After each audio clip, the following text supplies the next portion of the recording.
In this video, I'm going to be showing you how to end co-parenting in Widgetable app. First, open the Widgetable app. Now click on the pet section. Now you can click on the co-parenting option on the top. You have two options. Now click on the top one. Now select a pet or an egg to share with your friend. Now name the pet and start co-parenting.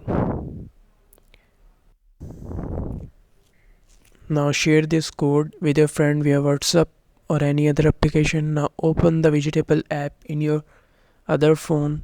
Click on the pet option. Now click on the co-parenting option. Now choose the second option.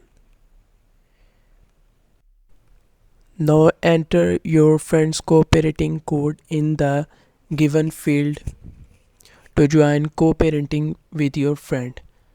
Now click on the join co-parenting button. Now click on the agree button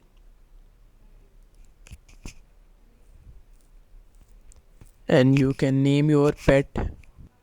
Co-parenting has been started. To terminate or end co-parenting, click on end co-parenting and end now. It will terminate the co-parenting between you and your friend. If you have any questions, then leave them in the comments and must like and subscribe if this video helped out.